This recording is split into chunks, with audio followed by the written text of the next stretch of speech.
This is our Christmas edition. Merry Christmas. Merry Christmas. So, Christmas time. I don't know how stressful it is for you, Henry, at this time of year, cooking in the kitchen for multiple guests, but it's an interesting time in our clinics where we see people coming in with all kinds of issues. And one of the most common things that someone will come in and say is that their back went when they bent down to get the turkey out of the oven. So I'm hoping that we can give people today lots of top tips on how to prevent kitchen-related injuries and other wintertime injuries that we commonly see in clinic, but also how you can then make the turkey and other Christmas festive meals much more tasty. So we're going to dive straight in and talk about, I think let's hear from you, Henry, about what do you do to keep costs down when you're shopping, and what top tips can you give us for making all our dinners at home much tastier than mine? Definitely. Well, for me, Christmas is a wonderful time of year. And I don't get stressed. I'm a very cool cucumber here. I let everyone else get stressed around me and I just kind of breeze through it. I'm from a big family. So, Christmas has always been a kind of chaotic affair, kind of wrapping paper everywhere, a massive turkey with someone busting their back, crackers and all the usual shenanigans. Yeah, so for me, it's a real, it's a time for feasting and celebration and spending time with loved ones, and of course, food plays a really important part of that because I'm a big believer that food is what draws people together, and yes, if you've got all the family around and maybe a few family members that you're not so keen on, but at Christmas time you make that effort, don't you? And the food is coming from the chef point of view, I'm often more likely found in the kitchen. Probably the only time I'd get stressed is if I'm feeding everyone and then there's someone standing in front of the oven, with a mulled wine in hand, chatting to me with no concept that there's actually quite a lot of work to be done. But I've become, as I've become older, a bit more blunt of like, can you just, if you're going to be in the kitchen, help. If you don't want to be in the kitchen, just go chat next to us, fine. And I was probably too polite when I was younger, and then everyone's like, "Oh, why is the Christmas dinner a bit late?" And I'm like, "Well, you were standing in the way." Anyway, for me, so Christmas is all about the food. I think it's a balance between being prepped so that you can you can enjoy the day and it doesn't feel like you're just kind of slaving behind the stove, but then also not being so prepped that you take all the joy out of Christmas. Like, I've seen all of those kind of like hacks on the internet where people are talking about, I get all of my veg prepped in September and frozen already. Like, that doesn't fill me with excitement. That just sounds like you're taking all the joy out of Christmas. But then for me, part of the joy is actually the cooking side of it. So, maybe that's talking to the wrong audience. So actually I want to be cooking on the day, and but also but not things like making stock or gravy, or there's things that you can do in advance because then you're going to get a really delicious meal.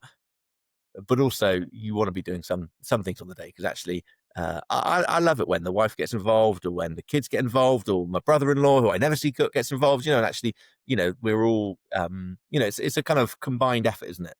Yeah. And I think the other things is if you're part of a big family, or if you've got a big group coming, is actually to and this is probably quite common, is actually just share out the job loads. So I'd make a list on WhatsApp and say, like, this is what I think we should have. If you want to add, if anyone's got an idea for a pudding or a new side or something, of course you've got to let people have their say, and then I'll just kind of pick the jobs that I like doing, or I think I don't want them to be messed up. So that might be the turkey, obviously, or whatever the meat is, probably the gravy, and then maybe the roast potatoes. And then I'm happy if someone else wants to take on the carrots.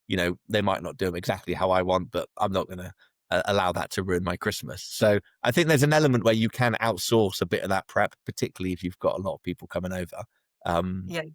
And just to kind of manage your expectations. My family, so I'm one of 6, so there's 8 of us, but then there's wives and husbands, and then also nephews and nieces. So when we're all together, I think we're like 27. Now, we don't always meet up together, but as throughout my whole childhood, I've got 30 odd cousins. Even from a young age, there was always like maybe 20 plus people in the room. So when you've got those kind of numbers, it has to be a kind of shared experience. But even if you're just doing it for 4, you can still get other people involved. So yeah, I mean, how does that compare to one of your Christmases, Hayley? Is it? Yeah. Well, Usually for us, our I like to host. I quite like it when people come Nice. to me. In Kind of, control. yeah, yeah, maybe that's the control freak in me. I'm sure my family would say, yeah, that's how she definitely is. But I just enjoy it. I enjoy seeing people open their gifts. I'm one of those people that I get really annoyed if I've missed the person open the present from me because I get fulfillment from that. I kind of Okay, spend a lot of nice. time putting effort into the presents, and I get the joy from watching people open the things from me. I don't care what I Definitely. get. I like watching what people get. And then I like cooking and actually making them feel like they've had a really good Christmas experience, because growing up I had fantastic Christmases and have really Nice. happy memories of Yeah. my mum and my dad and my brother and me.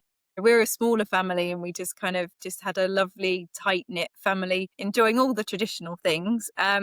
But over the years, I've just always wanted to like make things extra tasty. And so for Yes. us, probably growing up, we probably had the instant gravy with the water. And now it's like, how can you make tasty gravy before?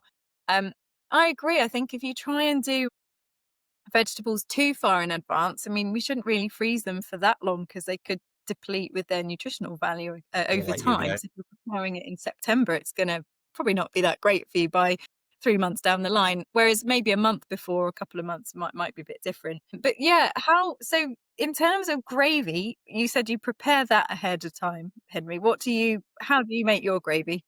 Well, okay, so for Christmas, we pretty much always have turkey. I actually quite like turkey. I think it does get a bad rep, and probably, during my kind of real chefy years, I probably used to petition, oh, it'd be really nice if we had a goose or like a rib of beef or something. But actually, if you're cooking for a big group, turkey in terms of kind of bang for your buck, a big goose feeds 4 people, and then there's nothing for leftovers. Whereas, you do get a good amount of protein on your turkey and plenty for leftovers for sandwiches and bubble and squeak and all the other delicious things that you can have Boxing Day and onwards. And so actually, I've kind of come to terms with the turkey, and so for me, it's about buying the best quality you can. Obviously, I used to run a butchery shop, I've kind of had them all, and seen the whole kind of spectrum. But a well sourced turkey that has been free range, kind of slowly grown. So a lot of the kind of cheap ones in the supermarket, they'll be really fast grown. When something's fast grown, it doesn't have the same flavor. It hasn't moved around, so the muscles haven't been worked as much. It might be a kind of softer meat, but it's not going to have the same kind of flavor. It might dry out more because it hasn't kind of built up that lovely layer of fat. And then there's things like you have to dry pluck them.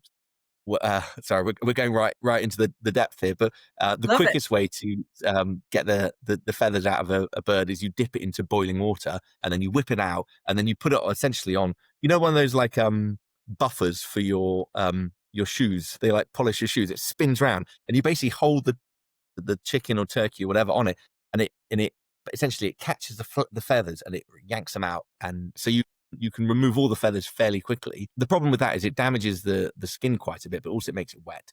So the quality places will dry pluck them. Now that means it's done essentially by hand.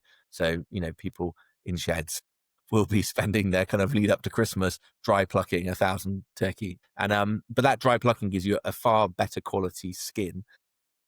And then the turkey, people often get confused with the turkey and they think of it as being like chicken. Actually, it's more like a game bird. It's more like pheasant. So you can actually hang a turkey for a few days. So up to kind of, depending on size, up to 5 to 10 days, it'll then be hung in a chiller before it's then kind of wrapped and put into its box and sold at the butcher's.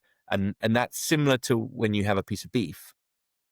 That kind of dry aging, it allows a few things. One is that it allows moisture to come out, so you get a more kind of intense. It caramelizes better. You get more flavor. There's less kind of water in the bird, but also the proteins start and the muscles start to break down a little bit, and so you get a more kind of tender. Particularly for a bird that's been racing around the farmyard, it's going to have built up quite a lot of good muscle mass, and actually, when that's freshly slaughtered and then eaten, it's going to be quite tough. So you need to have that kind of dry hanging. Whereas, if you go to get a cheap one from the supermarket, that won't have happened. It will be more akin to a chicken. It will be reared quickly in a barn. It'll be wet plucked. It'll then be frozen fairly quickly, and it's going to be cheaper, but it's not going to be as tasty. So, but the thing that I've noticed recently, and sorry, I know we're talking about gravy, but we're going to get to that. Is the cost of a turkey is a quality one, it's astronomical. Like, I was looking at the place that I normally order the turkey for, at my mum's house. I think there's kind of 15 of us this year, and for a kind of 6 kilo turkey, it's like, I think it's like over 120 quid, which is a lot of money for a turkey. You're like, that is a significant cost.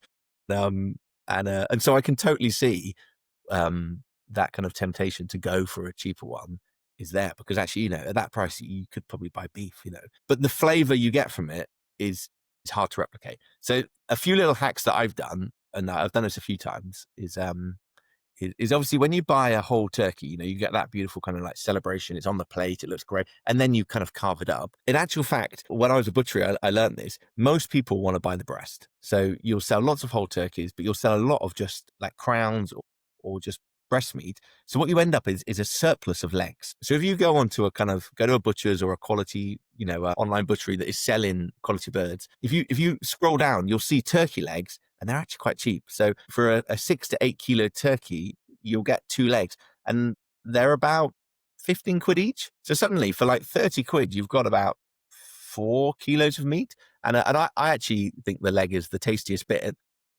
So my hack that I've done for the last couple of years is rather than buying a whole bird, I buy a couple of legs, or maybe 3 legs, which is kind of a bit weird buying 3 legs. And then I'll buy a piece of just breast meat. So maybe like 500 grams or a kilo. You are paying more per kilo for that, but because you're buying proportionally a smaller amount, it's not so expensive. I'm just saying, you go and ask for turkey drumsticks. Yeah, pretty much. Yeah, but they're big. They're like, they're kind of monstrous. And then, so what I did last year was I boned and rolled a couple of the turkey legs. So I took the bones out, a little bit of clever butchery. You could get your butcher to do this, but obviously I can do this at home. And then I use that to stuff it with my nice bit of sausage meat, nice stuffing, wrapped it in bacon. And then we kind of roasted separately a boned and rolled leg, the whole legs. So then we still had that kind of whole leg thing, and then the breast on its own. And then in the kitchen, I just carved it up and arranged it lovely on a plate. So everyone was like, "Oh, beautiful! We've got all of we've got the white, we've got the brown," and we ended up. So I worked out the same amount of meat that you'd have if you bought a whole turkey, but it came to about 40 quid. And so I was like, well, I've kind of gamed the system here. And and actually, I think that personally the leg meat is the tastiest bit. So actually, I'd rather have that than a lot of, the bit that people moan about is the dry breast meat. So it's like, well, let's just remove that bit. And anyway, I'm not saying that this is, this is just more, if you were looking at turkey and like, I cannot justify spending 120 quid on a 6 kilo turkey, and then the alternative is that you go buy like a subpar one that you're going to be disappointed with from the supermarket. Well, actually, this is a way that you can still buy those delicious, free range, dry prep, Kelly bronze, whatever turkey, and then cook it really nicely. But then the good thing with that is when you bone and roll the legs, you end up with the bones. I then, buy a few extra turkey wings, because of course they want to sell all of it, and then use that to make your gravy. So you can do that a couple of days in advance before. Would you? So no, that's brilliant. I don't think many people would have known about the leg hack in No, I terms know, of like, yeah. you're going to get Don't the tell good too many quality. people. Yeah, don't too many people, because it'll go crazy. Don't put The the kind price of up. I'm going to put my order in after this episode. And so what would you do then for the turkeys? For the gravy side, sorry. So what would you? How do you make that? So again, as we've discussed with like a bone broth, is what you want to do is you want to get some color on the bones. So I would just roast. So I'd buy like a couple of turkey wings, which again, when you think of a chicken wing from a big turkey, they're actually a decent. It's almost like they're probably 2 wings might weigh 700 grams, so that it's a decent bit of weight. So chop them up, roast them in a hot oven until they got plenty of caramelization, because that's where you're going to get all that lovely flavor. And again, with your turkey leg, if you have done a bit of bone and rolling, and then so roast it off with some onions, some carrots, etc. Got loads of color into a pot, ideally a pressure cooker or just a big stainless steel pot. Cover it with water and then bring it to a simmer. You then want to just take off any kind of like flotsam and jetsam that kind of floats to the top, and then in with some aromats, so some bay, some thyme, a few peppercorns. If you've got some leek trimmings, some parsley stalks, and then just simmer it very gently for probably about 3 hours. So you want to just really slowly kind of extract all of that collagen out of the bones into the water. So then you get that lovely kind of depth of stock. And then at that point, and you want to make a decent amount because no one wants to be shortchanged on gravy at Christmas.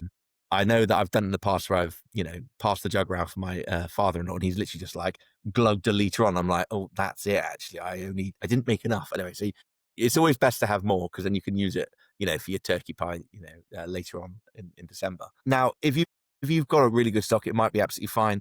You then roast your bird up, and then you can deglaze the pan, bit of wine. If you want to thicken it with a bit of flour or some corn flour or something, you can. Or you could just reduce the chefy thing to do is just to reduce that stock down by half to just kind of really concentrate those flavors. And then, yeah, when you deglaze it with the pan, you're going to get all those kind of caramelized bits up again from the turkey. When you rest the meat, make sure you rest it on a tray, pour those juices in because that's all flavor. And then because it's Christmas, what you want to do is just then um, whisk in some fresh salted butter, and it just gives it a lovely shine and a great mouthfeel. And yeah, and then serve it up and always taste it and make sure it's seasoned. And if it's a bit flat, add a little bit of sherry vinegar or a bit of cider vinegar just to kind of get that acidity up. Yeah. Um, Yeah. just God, like that keep it sounds simple. Like if you've cooked it from good bones, good ingredients, the flavors will come out and be fine. yeah, that sounds great. And so how far in advance are you making this, Henry? Is this like the week before, or are you doing this Yeah, a month? most turkeys, if you've ordered it from a butcher or from a good place online, they normally deliver them from kind of like the 20th because most people don't have a big fridge to store a 6 kilo turkey, so they're kind of assuming like, oh, people are going to put it in their shed or like somewhere to kind of or they might make space, but I've definitely seen my mum do it where it's been a kind of a mild Christmas, and I'm like, how long's that turkey been in the shed for? Like, it's kind of come on. So yeah, but put it in a fridge, obviously. Okay, say you've received it on the 21st, so you're a few days out. So at this point, you can then, you can do your butchery, so you can remove the bones, you can make your stock. So that's fine. So you're talking, 3, 4 days out. Another thing I like to do is to salt the turkey beforehand. So there's kind of two methods. Have you heard of like brining a turkey before? Is that something that you've tried or heard of? I have. No. Okay, so it's a little kind of chefy trick. Is that when you salt something, it changes the. I'm not a scientist here, so I'm going to say this all wrong. You have to go speak to Heston Blumenthal for the exact science, but essentially it changes how the structure of the muscles and how they're able to retain moisture once cooked. So by salting something, allows not only does it season the meat, so then it's more tasty. When you actually cook it, it stops that moisture coming out. So though interestingly, when you salt something, it removes moisture from it. So it sounds a bit counterintuitive, but actually you end up with a juicier result. Now, the fashion always used to be to wet brine. So essentially you get a big pot of water, you weigh your turkey, and you normally do between kind of it's about 1 to 1.5% of the weight of the turkey in salt. And then you boil it up with a bit of sugar and you can put some cloves in there. You can put some garlic, some, pimento, some peppercorns, maybe some slices of orange. You can make it look festive, put some cinnamon sticks. It's not going to do a huge amount, but it's going to make you feel kind of, feel festive. You bring that to the boil, then allow it to cool down completely into a bucket. And then you then put your turkey into it and you leave it overnight. So that was kind of like the way that I started doing probably about 10 years ago. But then last couple of years, I've actually started dry brining. And the theory behind that is it does exactly the same thing, but it's when you wet brine, it does make the bird a bit wetter. So it's harder to get a really crispy skin. So by dry brining, you literally, same again, you weigh the salt to the weight of the bird, and then you mix in a bit of sugar and you could ground up some peppercorns and some nice spices and stuff, and then you rub it all inside the inside cavity, and then also underneath the skin. So you need to like get your fingers under the skin and kind of work yourself around, and then get the salt down there. Again, leave it in the fridge overnight for uh, um, 24 hours, and then you wash the salt off. It's not too much salt, to be honest, but the dry brine, it has the same effect, but it doesn't like dilute the turkey flavor. I mean, you're talking marginal here. Like it's not brining is fine. Brining, whether it's wet or dry, will make you have a juicier bird. the first time I did it for my in-laws, they were so suspicious because there was like moisture coming out. We were carving up the breast, and they were like, "This isn't cooked because it's not crumbling like something that's super dry." And I was like, "No, no, this is how it's supposed to be. Like it's supposed to be delicious and not a miserable experience that you then need to add so much gravy to."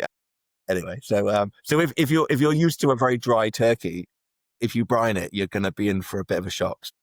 Yeah, Because I think people it are very also to undercook their turkey, aren't they? I think that's a yes, common yeah, question you must have quite a lot. Like, how long do you cook your turkey for? How can you tell yeah, yeah, it's cooked? Because you don't yeah, want to. yeah, People probably err on the side of caution with turkey and totally, probably overcook it, but then they've gone too far and it's then, totally. like, say, too dry. So, how would Well, you my judge it? mum Well, so it's an almost entirely impossible question for me to answer because it depends on your oven and it depends on the size of the bird. So if you think about if you've got an oven that's like I don't know whatever size this big, and then you fill it with a 10-kilo turkey, and there's no airspace, that oven works on a fan and convection. Now, if there's no airspace for the air to move, you're going to get hot spots and be inefficient. So first of all, particularly if you're cooking a really big turkey, putting it in your oven becomes challenging because you're stressing your oven out and you don't have that airflow, and it's seriously important for good airflow. The other thing that people do is that they cook it straight from the fridge, and actually, a big turkey that's been in your fridge at 2 degrees, it might take, I don't know, an hour and a half for it to get to like core temperature and sorry, to kind of room temperature. So if you're then putting it cold straight into an oven that then doesn't have air circulating around, and you're like, oh, it says on the packet it takes an hour and 2 hours, whatever. You're going to find it's not cooked all the way through. The other thing that a lot of particularly old recipes, though you see less now, is about stuffing it with sausage meat. So my mum used to do this. She'd fill the whole thing up with about 3 kilos of delicious um, sausage meat stuffing with chestnuts and minced in livers, and it'd be all lovely. But you're now making the cavity where the air could get in and kind of circulate around as well and cook from the inside suddenly has now got high risk pork meat in it. So you've got to cook all the way through that. So no wonder it used to take. So actually, it probably would take 8 hours or so. But all that time, the outside bit, which is the poor breast, is just drying out, and so you'll get a delicious stuffing because all of those juices have come out and they've gone into the stuffing and they've flavored it. And you're like, whoa, the stuffing's the best bit. Shame about that dry old turkey. Now, That's when the right. turkey, if a 10-kilo turkey costs you 150 quid and you've put, £10 worth of sausage meat stuffing inside, you're going to feel pretty annoyed if the stuffing is absolutely banging, but the turkey's horrible, So, And then you might as well have you just want to got make the sure. one from the supermarket, mightn't you? Yeah, yeah, yeah, exactly, exactly. So if you are going to cook a whole turkey and your oven isn't particularly, you're cooking a big turkey and you don't have a huge amount of airspace, a method that you can do, which I actually think is a really nice way of doing it, is you slow cook it overnight. So you set if you've got a digital thermometer, you can set your oven to like, let's say 80 degrees, and then you put your turkey in overnight, and it essentially it takes so long for it to cook that actually you can smash through a bottle of wine, whatever, wake up in the morning, have breakfast, the turkey's just in there, just really slowly cooking, and then what you do is you remove it, so say you're eating at 3 o'clock or 5 o'clock, whenever, um because it's not gone on above 100 degrees, it's not going to have dried out, so you're not going to be losing on the moisture, but uh, the kind of the connective tissue and a lot of those kind of tendons within the legs break down around about 80 odd degrees. So that slow kind of breaking down, and it's essentially it's the sous vide method. So that kind of principle of cooking something at a low temperature for a long period of time. So when I've cooked a whole turkey in my kitchen where the oven isn't great and it's big, I've done it overnight, and then you then take it out. Your turkey will be completely pale and anemic, but it's fully cooked through, and you can probe it and make sure that it's come to core temperature. And then you whack your turkey your oven up, you get your roasters going, you get all your other veg in, and then you literally just rub the top with some lots of butter, and then you pop it in the oven for about 50 minutes just to get some caramelization. Take it out and then carve it, and it is absolutely delicious. The downside with that method, though, is you don't get any caramelization for a gravy, so you have to have done you have to buy some extra bones to make a good gravy. So it's kind of, it's a good way if you've got an inefficient oven and you've got a big turkey and you definitely don't want it to be dry or undercooked. That's quite a good method. My actual favorite way of doing it is on the barbecue. So if you've got a lid on barbecue, like one of those kind of kettle Weber jobbies that a lot of people have, because a barbecue quite often is, it's probably double the size. So actually you've got a turkey in the middle. As long as you've set it up properly, you don't have to make it taste like smoky or, American style. Like you can just use it for heat, but actually it cooks really efficiently. And I did 2 years ago, I did rotisserie barbecue, rotisserie turkey, because I love rotisserie chicken. And because you've got a metal spike going through the middle, and also you've got plenty of airspace, the spike heats up, so it cooks it from the inside. So it starts to get the temperature inside. And then also it's self-basting. And it was a 6 kilo turkey, and it cooked in it was probably about an hour and 10 minutes.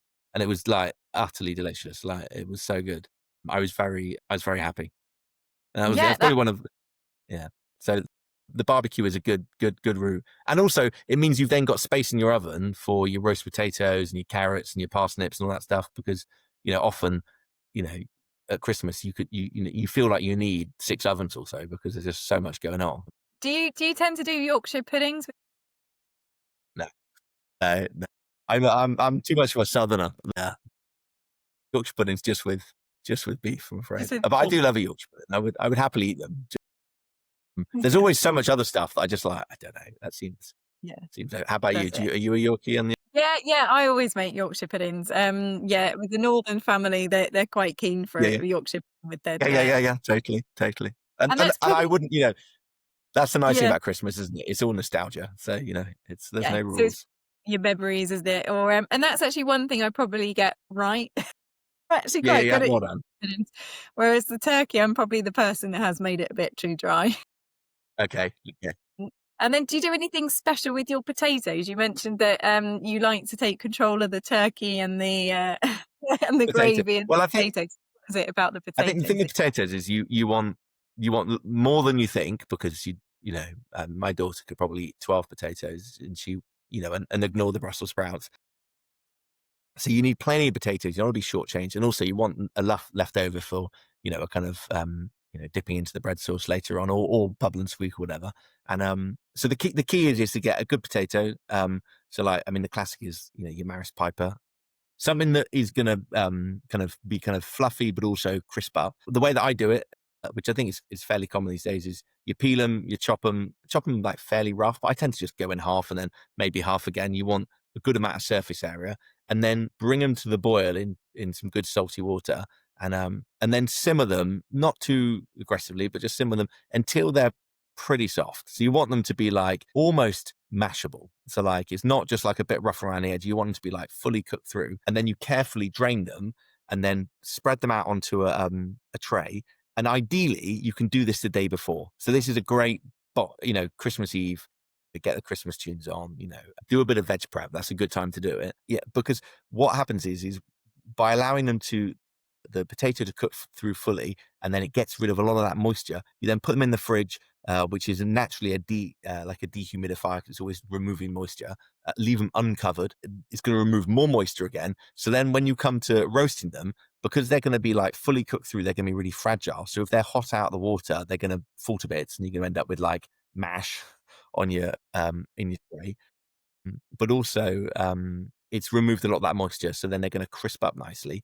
And then in terms of when it comes to fat, I mean, obviously your classic is goose fat or duck fat, but I also I like a bit of beef tallow, but I would probably at Christmas just get some duck fat or goose fat from the supermarket. You want to get your tray, heat it up nice and hot, so you want the oven at kind of 200 degrees, so good temperature. Preheat it so it doesn't need to be absolutely smoking like for a Yorkshire pudding, but just kind of it's going to get a bit sizzle. In with your potatoes, give them a good tossing over so they're all coated in the fat, and then just start roasting them. And then just they're going to take 30-40 minutes or so, depending on how good your oven is. Give them a few turns throughout the time, because obviously they're going to caramelize in the bottom bit, and you really want to get all the edges to kind of break up a little bit, and they almost kind of like slightly deep fry in the fat. I know that's what makes them extra delicious. And then about 5 minutes before you finish, I think it's really nice just to rough chop up a load of garlic, go get some rosemary from the garden, a bit of sage. Sage is a lovely bit of thyme. Really kind of classic Christmassy herbs, and then just toss them through the potatoes just for that last couple of minutes, and it just gives you this really nice kind of aromatic kind of finish. A little bit of molten sea salt, or some kind of crystally salt, and yeah, and then serve them fairly quickly and delicious. Yeah, that's how I make them. That's really interesting that you add that at the very end. I don't know whether it's other recipes I've looked at, but I've always sort of thought you have to put the rosemary in at the beginning or through, and then I've wondered why the rosemary's then black at the Yeah, yeah. end. But Well, that's it just burns. It just burns it. Yeah, yeah. So if you do it too late, it's just gonna be you just want like 3 to 4 minutes, 5 minutes tops, just for it to kind of like the flavor not to be completely raw, like particularly the garlic. Obviously, like you want it to kind of cook a little bit, but if it goes in too early, it will just burn. What I often do is on the chopping board is just like chop it all together, so it's all kind of mixed up, and then just it's almost like a kind of rosemary garlicky salt, and then just sprinkle that over, give it a good toss, and jobs are good. yeah, and it's interesting that you didn't, when you had the potatoes cooked, like you say, before you put them in the fridge, that you didn't do the classic pan and lid and kind of shaking them around to kind of buff them up. Like you kind of, They'll be I don't know. so if they're fully cooked through, they'll be so delicate it'll just happen anyway. Like it's not a problem. Whereas that thing, and that's how I used to do it was boil them for 5 minutes and then really kind of like bash them around a bit. The problem with that is it does that roughage on the outside. It means that they go crispy, but you've still, because the potato hasn't cooked through, there's all that moisture in the potato still, which then has to come out, and so then you're fighting. You've got moisture wanting to come out of the potato, and then you're trying to like crisp it up, and obviously it stops it getting crispier. It's essentially it's how you get those like delicious triple cut chips in pubs, and you're like they're just so crispy and they're like shatter like glass, and then inside it's just like fluffy and delicious.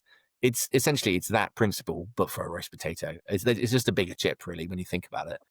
And it's actually really good for you to double cook your potatoes because it changes the starch component. Does it? Actually better for your body. Yeah, so Okay.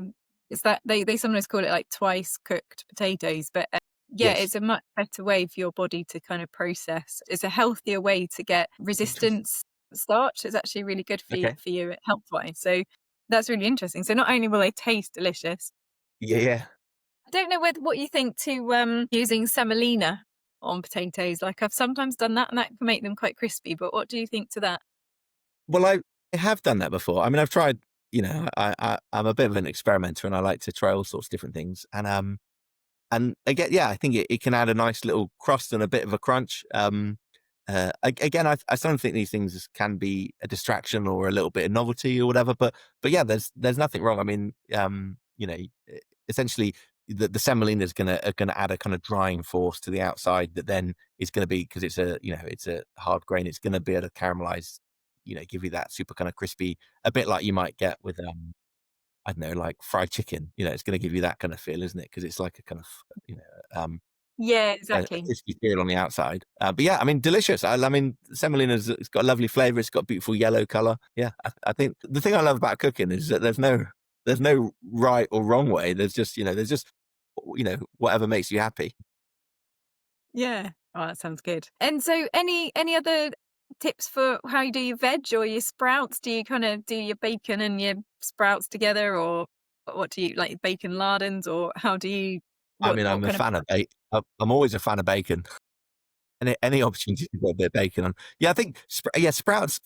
I've been a sprout hater, probably for most of my up until probably the age of about 18. I don't think I like sprouts, and I think that's probably because they were always just boiled whole. I kind of the smell of an old people's home. I don't know, all that kind of cabbagey school dinner vibe. Yeah, this wasn't my bag.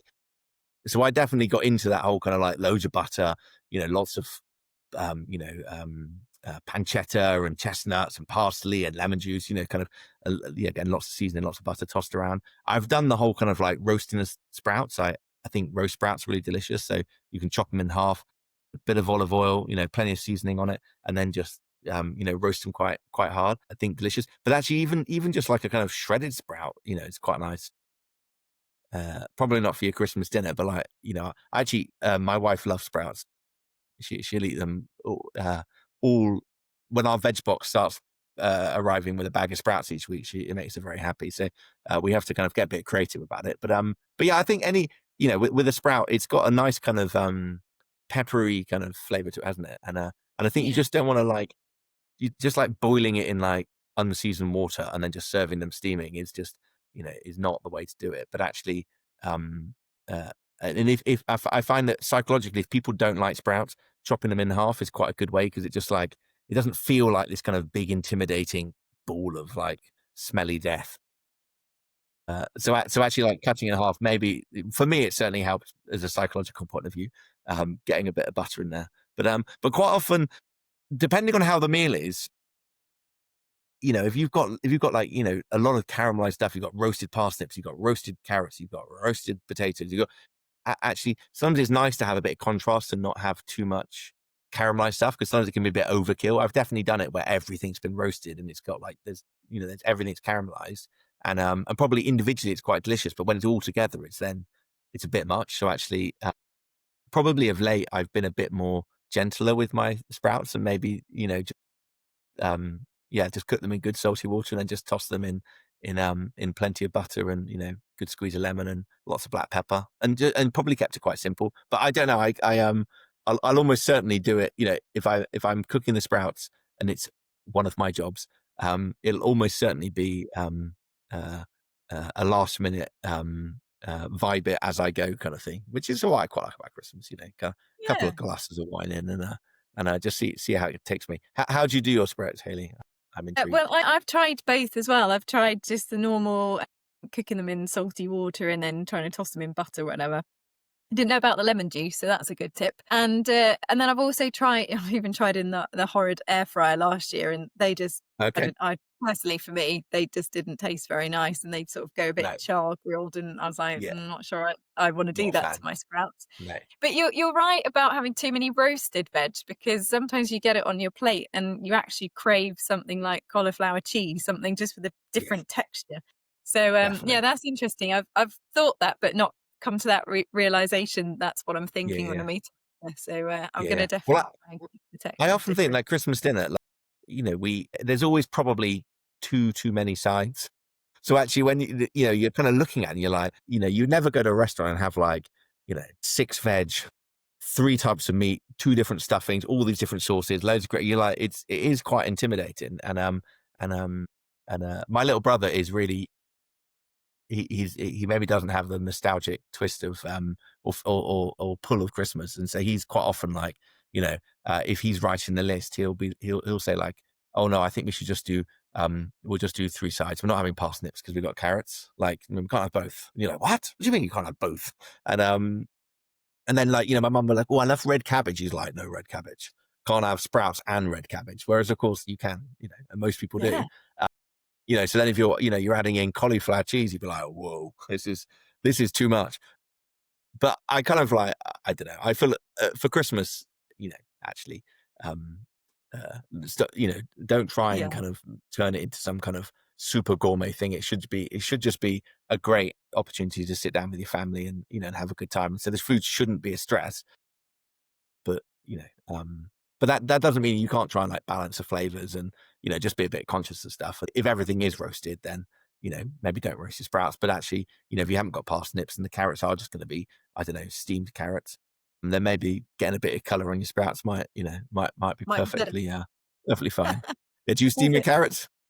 I roast them with like honey and a bit of Lovely, oil. much. So I just Yeah, kind of do lovely. that with the parsnips. That's how I always tend to do them. But Yeah, and nice. then when it comes to dessert, what do you do? What do you do for that? Do you have a traditional Christmas pudding? Well, yeah, so I'm going to my mum's house this year, and I think there's about 15 of us, so I'll probably make a big old trifle, mostly because I've got one of those like old school cut glass trifle bowls. Yeah, I've I got one of imagine them. this year there'll probably be requests from my daughter to do some kind of Dubai chocolate style one with lots of pistachios and whatnot. But again, like, or maybe like a tiramisu style one. I don't know. I'll Google some recipes and be like, oh, well, let's give that a go. But yeah, I like the kind of custard and that kind of bit of Yeah, showmanship. I do. But in terms of, yeah, I'm a big fan of Christmas pudding. So when I'm with my in-laws, my father-in-law and I are the only ones who eat Christmas pudding. He'll get a Christmas pudding and steam it for hours. Though actually you can do it in the microwave. Though he swears that the microwave dries it out and they're nicer steamed. But the thing that I love doing is, and I think we talked about before, is the flambe. So I've got a bit of a kind of Christmas trick, which I've maybe tamed down a little bit, but I would set up a camping stove. This comes with a warning of maybe don't try this at home. Um, Right. yes, so set up a camping stove and you get a frying pan and you get it till it's absolutely smoking hot. And then you have your Christmas pudding already. You dim the lights. You then get a bottle of brandy or something that's 40% plus, but brandy works fine. And then you Christmas pudding in it, little bit of parchment paper because it can burn quite quickly, and you don't want to burn your pud. And then in with a good glug of booze, and then tilt it to the flame, and the flames will they'll catch your ceiling. So it's preferable to do either outside or if you've got a double ceiling, somewhere with plenty of height. But you can get those flames pretty high. It's a good crowd pleaser for the nephews and nieces. Though I did it a couple of years ago just outside, and it was quite windy, and it singed all my eyebrows off. So you have Ooh, to you have to you be have to very be a bit careful. careful. But it's become a bit of a yeah. It's now requested. Is Uncle Henry gonna set And fire his to the eyebrows Christmas again. pudding? Anyway, yeah. Obviously that's not the safe way to do it, but it's quite exciting. Doesn't That's add brilliant. anything to the flavour, but certainly adds to the Christmas drama. Anyway, We always have the hassle of trying to find a nut-free Christmas pudding, and yes, I never can quite work out how to make one as tasty without using some of the nuts. So I know you can probably yes. just use the dried fruit and things and just hope it binds and sticks together. But our family are not that keen on Christmas pudding either, so I tend to go down more of a chocolate dessert route or a, Yes. like you say, classic 80s trifle.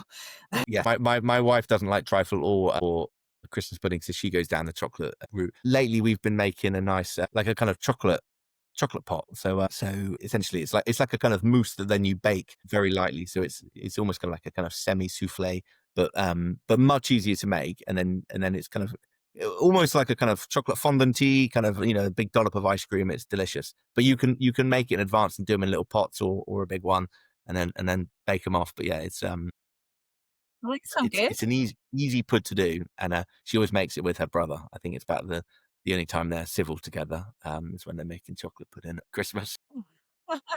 So how does she Yeah, make that? good crowd pleaser. It's melted chocolate and butter, and then you essentially you melt the chocolate, and then you sabi on the egg yolks and the sugar. So you've got to beat it for ages until it gets light and fluffy. So it does help if you've got one of those electric mixers, and then you fold in the melted butter and chocolate, and then fold in the egg whites, and so it's like a flourless chocolate thing. And then in the bottom you can put some nice prunes or some raspberries, or if you've got some nice kind of Christmassy fruit, maybe some figs, something nice.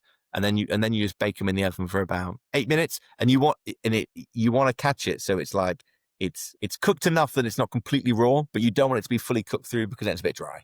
And I would say it happens mostly it's because I don't eat it because I'm like got the Christmas pudding, and they'll pull them out of the oven. They'll say, "Are they ready?" And they'll be like, "Oh no, they're quite raw." And I'll be like, maybe another minute, and then they'll put them in, forget about them, and then like, oh crap, the chocolate pudding, and then they're overcooked anyway. So, but it's fine. They've made them, so if they're happy, I don't get involved.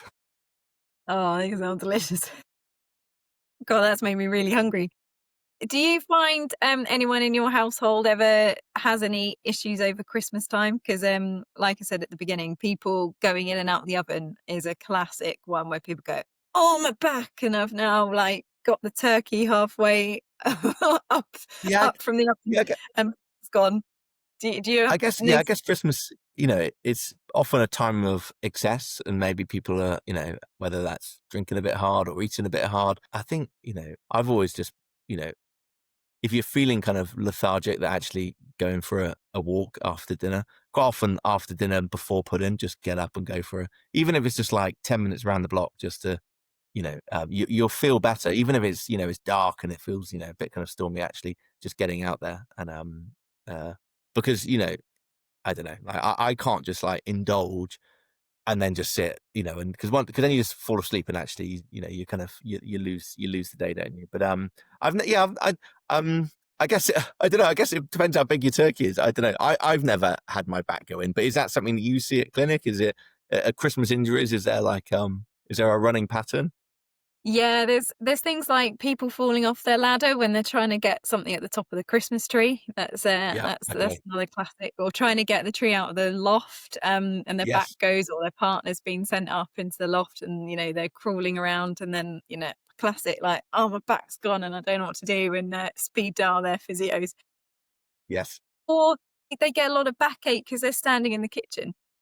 And one Yes. one thing I always say to patients is just resting your knees as a really good top tip is to just rest your knees against the cupboard door, or Okay. your kind of work surfaces, because it kind of keeps your back nice and stable, nice and upright, Okay. and you that kind of slight forward lean position that really makes the muscles work really hard. So just Yes. trying to kind of wedge your knees against the cupboard, just so you kind of almost like you're just trying to rest against it. Um, really helps when you're doing preparation work in the kitchen. And just Yes. having a stretch backwards every now and then, because if you are in the kitchen being forward flexed, like washing up or anything, bending down, up and down, up and down, down to cupboards, and trying to kind of really think about the way that you do things. Because a classic one as well is dishwashers, emptying Yes. dishwashers, and people going, I had, you have patients say, I just avoid it because I get someone else to do it because I can't do it. And it's Yes. actually not that they can't do it, it's the way that they approach emptying the dishwasher. So they'll do a lot of twisting, and they'll stand at the corner of the door as the Yes. doors open, stand at one of those corners. And I say, stand side on to the dishwasher and get really Yes. close and just do that half with a half quarter turn. So you empty Yes. everything out onto the work surface and then move everything from there and put it away, and then go around to the other side if you can and do exactly the same thing but reverse your position, and then push the drawer in by keeping forward, and then bending with your knees and properly keeping your back straight to empty from the lower tray. But the amount of Yes. people who just stand, look the knees back, really hinge over, up and down, Yeah. Yeah. and Yeah. they go, that's really troublesome, especially when you've got heavy pans or heavy kind Yes. of, all those lovely kind of oven dishes that you probably have in your kitchen, Henry. Those really weighty ones are gonna again really pull on your back if you're kind of really hinging over and bending forward. So we see a lot of that, people hosting and doing more washing, and trying to Yeah. And I the guess bed, I guess in Christmas you're just doing.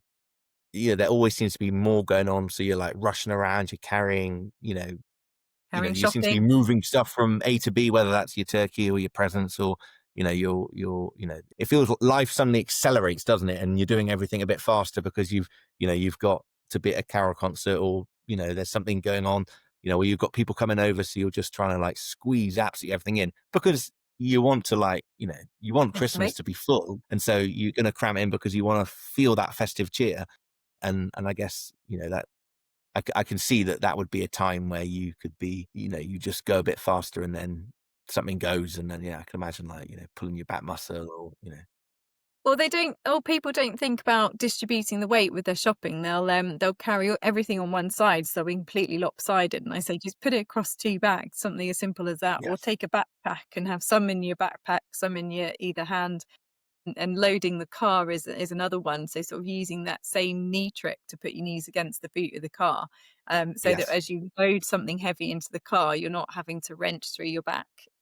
Yes. And wrapping, like the amount of people who wrap presents just like bending over on the floor, and they're usually like my hypermobile patients that then get that real classic lower backache right in the dimples of your lower back, because they're Yes. on their knees bending over with the sellotape trying to wrap up. But actually, if you can take Well, just a few extra minutes to sit at a desk. it's often with wrapping is like, well, where's a good place to wrap? Because obviously, ideally the kitchen table is probably the biggest place that's nice and flat and at a good height.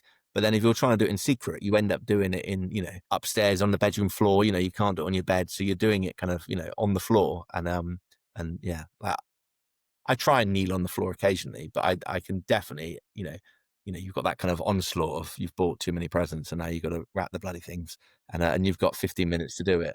You know, yeah, And I someone's can see that. outside. And you just Yeah, want yeah. them to Would you recommend before kind of, in that kind of lead up to Christmas, to make sure you're doing plenty of stretches in the morning just to get yourself nice and supple if you know you're going to be having quite a kind of full on day? Is that like what could you do to kind of, because no one wants to spend Christmas in pain and miserable. Not good for No. you or anyone around you. So what, if you think that you're like acceptable to, hurting yourself, what kind of things could you do to kind of get through it and as jolly as possible? Yeah, so it's thinking about those functional tasks for sure. So making sure you're not building up risk factors throughout the day, making sure you stretch throughout the day. So doing those back stretches periodically, especially if you had a long drive to go to a family's Yeah. house, Yeah. 3 hours Yeah. away. Making sure you use heat and breaking up postures throughout the day. Don't just lie or sit on the sofa for too long. Don't cross your legs is the other one. Making sure if you are susceptible, making sure you've just got a little bit of paracetamol and some heat packs or something in the house. Just if you manage to have an issue and then you can't get to the shops because the shops are shut, so it's good Yeah. preparation. Bit of And prep. then just being hydrated. People obviously with Christmas they stop going to their normal exercise classes or routines. So making sure that you can do some general movement, going for a walk after lunch, like you mentioned, and just drinking plenty so you don't dehydrate those muscles. So if you're having your wine, alcohol, either turning some of them into spritzers to reduce the concentration of your alcohol down, having a glass of water alongside your festive poison, as I like to call it sometimes. Yeah. Yeah. Um, Yeah. just kind of give your body a bit more of a chance to kind of keep hydrated, a bit like your turkey, but you want to keep the moisture in, and Yes. you don't kind of dry out your back discs because anything dry is always gonna be a bit harder to function. So just keeping and being sensible. So if the weather changes, especially for our more elderly patients, good footwear, good footwear, and standing in kitchens where it's quite cold or hard flooring, you sort of do need to have a good solid slipper or shoe or something that you can stand in that can give you a bit more comfort. So there's lots of things, but those are the classic ones to help yourself over the Christmas time. And do you think there's an element, because I mean, like, I obviously, there is an expectation, if I'm having Christmas, that I will be taking probably, doing a decent amount of the cooking because that's what's expected, and that's fine, and I'm really happy with it. But I guess for a lot of people, it might be that there's like, it's that classic, mum does it all and everyone's sat, watching TV while mum's slaving away. And actually, if you know that you're in a situation where you might be vulnerable to like, doing your back in or whatever, actually just, I don't know, maybe is it kind of like sharing the load a little bit? Because I think, it's um, obviously I can't talk from lived experience, but I do know that having spoken to other people that, you know, in lots of families, it is, one person does the majority of the work and everyone else just has a lovely relaxing time, drinking the beers and, and relaxing and playing a board game, whatever, while one person's kind of doing all the carrying. And actually, if you're that person, maybe, maybe this Christmas is a time to kind of, make a plan and be like, hey, look, I want to get through this without getting injured. It's going to be good for everyone. So actually, can we all help out a little bit? Can we, and Yeah. actually probably be good for the family unit because it, gets people working together and communicating and, it might be a different kind of Christmas, but maybe a better one. I don't know. Yeah, definitely sharing the load because then you're basically pacing everybody. And Totally. if they're kind of tucking into the suites, if you're sitting down and that person, you've got someone who's doing all the work and other people who are sitting, it's really good for those people to get up and move around so their blood sugars don't Totally. rocket. And you do want to keep moving around. But I think you said it beautifully, like just trying to share out jobs, and just keeping some activity going because then it's going to be much harder for people otherwise in January when they want to get back to their fitness Yeah. goals, and that's when they sort of suddenly start going into exercise again. Um, they haven't really prepared themselves very well over Christmas. But so Christmas can be, a relaxing time with your family, but it can be a vulnerable time for the body if we don't look after it. But if you think about all, the Christmas dinner could be quite healthy with all your vegetables and things that we've just Yeah. Yeah. discussed. Totally. It's just trying to make some slightly healthier choices throughout, Yeah. so Yeah. maybe they could have more of your delicious sides, as opposed to too many, carbohydrates or, just trying to think about how else they can, keep a bit A healthier. tip that I have learned that, and this is definitely from lived experience, is to not eat the quality streets or the celebrations too early in the day. I think there was one Christmas where, we'd had a cup of tea and it was probably 7 o'clock in the morning because the kids were up and we were at the in-laws house and, they wanted to open the stocking. So I would have liked to have been in bed a little bit longer, but I was up with a cup of tea. And then my father-in-law kind of shook a celebrations. I think he just did it just to be friendly. And I was like, oh, go on then. And, before I know it, I've eaten 4 and then I just felt quite ill. And I think staying off the sugar for as long as possible, if you can, if you can get through to lunchtime, you're going to feel so much better. Whereas if you cave in early and start, hitting those sweet things, and it's so easy to be like, well, it's Christmas, isn't it? But actually, I know personally, I just feel horrendous. And then I don't enjoy the rest of the food because I just feel like I'm on this kind of like sugar high. And then, Yeah. and then it's, it's not I then just don't, I don't feel like I enjoy the food as much. And so yeah, staying off those sweet things as much as possible. But it is hard, isn't it? Like, if you're like, I work at a bakery and there's mince pies already around, and I know that, we start getting gifts from customers and people start bringing in like, oh, I've baked some cookies. And, suddenly there's just all this just temptation around. And it's so easy to be like, oh, it's Christmas, it's and it probably it's those ruddy advent calendars where it goes wrong, isn't it? Because they encourage you to wake up and the first thing you do is eat a thimble of sweet chocolate, and you're like, well, that's it, game over. So maybe don't buy an advent calendar or get one that isn't edible. Sorry, I'm Yeah. sounding a bit bar humbug. No, or you could, I mean, one simple trick is if someone's bought you like one of those huge boxes of Quality Street or whichever, said chocolate brand, if you kind of just when as soon as you open them, if you tip half of them into a bag and just put them in a cupboard where you just don't think kind of forget about them, when you keep going to them, you'll think, oh, actually they are going low, and I'm not going to eat all of them because Yeah, some yeah, yeah. families are diving in, and so once they're gone, and you might just have a different. You might be telling your brain, actually we've eaten enough. That's it. That's enough now. We can't see Yeah, anymore. yeah, yeah. Because if you Yeah, can't see it, totally. you don't Yeah, that's a want good it. tip. So you could just kind of divide them out and just so they're not out all the time because it is just temptation. Or if you've had some, put them away so that they're not just going, oh, should we just have another Pringle because they're out? Once You you've almost yeah, I'd say spice. you almost need to have like kind of like a strategy in advance of like how you're gonna like tackle Christmas, particularly you know, like where is it? I don't know what they call it, like how strong-willed you are or whatever. Like, I'm fairly strong-willed, but I know that if there's just temptation everywhere, and then you're caught, a slight hunger pang, and it's just in front of you. It's so easy just to like cave in, isn't it? And particularly when it's Christmas, and you're like, wow, it doesn't really count. So actually having that kind of strategy beforehand, whether that's like you said, putting some stuff in a cupboard, or just removing half, or just being conscious that you're going to be in that situation, and can you kind of because I really do think, like, for me it totally derails my day if I eat too much sweet stuff too soon. It's just like it's game over, and then you just don't enjoy it so much. Yeah. Yeah, and I quite like just like squeezing loads of different fruits, or like trying to do more of a like tropical cocktail but of fruit juices rather than always relying on those horrible like Schlur fizzy things that are just no good for anyone Yes, really. So just yes, to try and get a little bit of vitamin C into your day, but if you could, and you can make it a bit fancy, can't you, with like a straw, and you yeah, can have them in your posher glasses that you don't normally use. yeah, yeah, yeah, yeah. That's another way to kind of make it just feel a bit different to just always reaching for the same drinks, or breaking Yes, things up with some hydration and other things too. But I think you said it not beautifully definitely. there, Henry, with a nice summary. And so I think I'm going to go and order my turkey legs and from Well, I'll write a recipe up for it, because it is a good hack. It's particularly if you want to buy good quality, but you cannot justify spending 130 quid on a turkey or so. And you know what this we're gonna have to do next, Haley, is we're gonna have to do a January one, because we are. I find January. I've been last couple of years I've approached it differently, but I'd be interested to hear how you approach January, because a part of me has been like, oh, sod it, it's the worst time of year because it's cold and dark, and I'm just going to carry on with the festive fun. But actually, maybe it is an opportunity for a bit of a reset. Yeah, Yeah, it'd be let's do great it. to. And I know Yeah, that, obviously a lot of people book their gym membership and then never go, but yeah, it'd be a good one to get into and discuss how that's we it. how we how we beat those winter blues.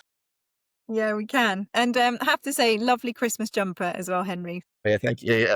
Little burger. Doesn't look very healthy, does it? But anyway, there we go. It's got a hat. Oh, well, lovely to speak to you. And yeah, feeling very festive now. Yes, yeah. And I'll see you on the next episode. Yeah, brilliant. Cheers, Hayley. Bye. Thanks, Henry.